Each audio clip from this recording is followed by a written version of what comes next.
Musculação. Literalmente a palavra que para muitos é um motivo de medo.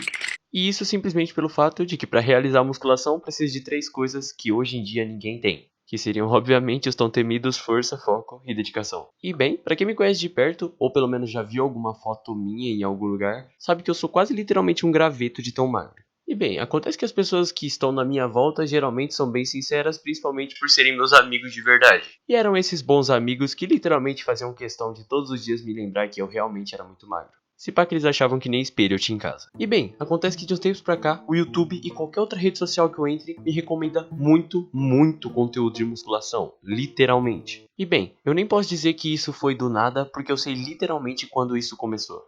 O Renato Cariani era literalmente um criador de conteúdo que eu nunca tinha visto na vida, nem ouvido falar sobre, porque simplesmente o conteúdo de musculação nunca tinha chegado em mim. E bem, acontece que eu simplesmente estava assistindo um vídeo do Calango, onde uma pessoa vai lá e usa uns pontos na live dele, e aí ele simplesmente começa a imitar o Renato Cariani. E foi aí que eu pesquisei pela primeira vez o nome do Renato Cariani no YouTube. E acontece que eu caí literalmente num corte onde ele estava chamando o Igor do Flow para um projeto onde o Igor do Flow emagreceria. Ou seja, no mundo da comédia temos o Zóio, que vai lá e tira um dente para fazer um desafio. E no mundo do Cariani, temos o próprio Cariani, que abraça o mundo tentando fazer o impossível. E bem, eu não tô nem querendo dizer que o Igor é gordo demais e simplesmente nunca ia conseguir emagrecer. E sim, o impossível na questão dele dizer sim pro Cariani, simplesmente porque em todo episódio que eu assistia, ele tava comendo alguma coisa muito gordurosa. Porém, acontece que o Igor disse sim, e a partir desse sim, eu comecei a acompanhar vídeos de 1 hora todos os dias do Renato Cariani.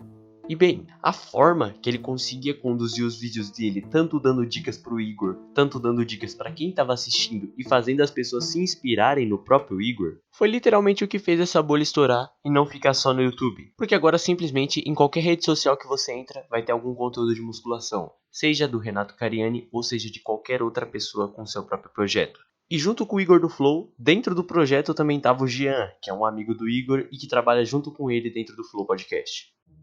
E no meio de todo esse projeto, em um episódio específico do Flow Podcast, onde o Cariani estava conversando de boa com o Igor, e aí que simplesmente o Batista aparece mostrando seu shape não aesthetic, fazendo o Cariani chamar ele para um projeto. E para fazer desse projeto uma verdadeira disputa, acabaram chamando também o Acriano do Flow, para que ele disputasse com o Batista, fazendo assim quem tivesse o melhor shape no final do projeto ganhar 20 mil reais. E bem, se já existiam vídeos engraçados na internet apenas com o projeto do Igor e do Jean, quando o Batista e o Acriano também começaram o projeto, a internet literalmente virou de cabeça para baixo com tanto de meme que foi criado quanto a isso. O projeto inteiro conseguiu mostrar no final a diferença de amizade e rivalidade e como essas duas coisas podem andar lado a lado, porque simplesmente o Acriano era treinado pelo Júlio Balestrin, enquanto o Batista era treinado pelo Renato Cariani. E sei lá, se nenhum desses memes apareceram pra vocês, no YouTube tem um canal muito bom chamado Shorts Pod Cuts, que literalmente faz os melhores cortes muito bem editados sobre o projeto inteiro, que ainda tá acontecendo. Um cara que literalmente mais parece um dublador do que um youtuber, mas não, ele é um youtuber mesmo. Rodrigo Góes é um criador de conteúdo que simplesmente surgiu do nada em meio a todos esses vídeos de musculação. E o que destacava ele principalmente, óbvio, era a sua voz, porque ele simplesmente parecia que estava dublando ele mesmo. E o outro é simplesmente parecer que ele não tem medo de ninguém, porque ele tem um quadro onde ele fala se as pessoas são naturais ou fake neres, natural ou não natural. Obviamente, o Rodrigo Góes dividiu muito, tipo 50-50 de pessoas que gostavam e pessoas que desgostavam dele. Eu, particularmente, quando vi um vídeo dele pela primeira vez passando, eu fiquei agoniado e pulei, porque, sei lá, eu achava meio chato aquele jeito dele falar. Mas depois de um tempo, eu até que comecei a acompanhar, e quando me dei conta, eu tava imitando o Rodrigo Góes pela casa e eu nem percebia. O Rodrigo Góes acabou tendo bastante visibilidade pelas suas análises de real ou fake news, principalmente quando ele analisou o padre Marcelo Rossi. Mas ele foi notado de verdade quando ele mencionou o Paulo Musi e disse que ele não era natural, como ele dizia que era.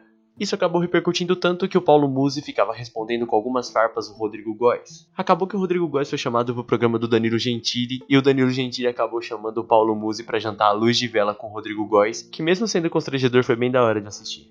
Depois de um tempo, o projeto do Cariani se expandiu mais uma vez e agora trazendo o Serjão dos Foguetes, que pra quem não conhece é literalmente o cara mais fofo do mundo. E o bom do projeto do Sérgio é que enquanto ele vai treinando, ele vai ensinando todo mundo sobre ciência e sobre tudo que existe no mundo, já que qualquer pergunta que fazem pra ele, ele responde sem nem questionar. Obviamente, não poderia faltar esses dois, porque eles são literalmente os responsáveis pela espera da maior guerra da categoria Classic da atualidade. E isso se dá ao fato do Sibum ser literalmente o campeão consecutivo durante 4 anos no Mr. Olímpia e o Ramondino conseguindo chegar em segundo lugar literalmente na sua segunda participação no Mr. Olímpia, fazendo assim que muitos, inclusive eu, acreditassem que ele poderia ser campeão em 2023. Principalmente pelo fato de que o Ramon estava escondendo o shape dele o ano inteiro, enquanto o Sibum estava mostrando o shape dele o ano inteiro. E obviamente, muita gente estranhou isso, até porque o Sibum nunca foi de ficar mostrando o shape dele o ano todo, então parecia que ele não estava nem ligando pro Ramon, parecia que ele simplesmente já sabia que iria vencer. E obviamente isso gerou discussão, onde brasileiros votavam no Ramon e alguns brasileiros também votavam no Sibum, o que era bem criticado por outros brasileiros. E bem, eu tô finalizando a gravação desse áudio no dia 6 de 11 de 2023, 2 dias após o Mr. Olímpia, e infelizmente não deu pro Ramon esse ano, ele perdeu e ficou em segundo lugar novamente, porém, já tá praticamente certo que ele vai ganhar do Sibum no ano que vem. E bem, mesmo que eu ache muito da hora esse lance da musculação tá aparecendo pra vários tipos de pessoas por aí, eu acredito que como todo hype de internet simplesmente vai sumir no meio do nada e muitas pessoas vão deixar de ver esse tipo de conteúdo. E bem, mesmo que esse hype vá acabar uma hora ou outra, confesso que foi bem legal acompanhar alguns vídeos sobre isso porque eu dei bastante risada. E é isso, acho que agora todo mundo vai criar um canal de musculação e começar a fazer conteúdo.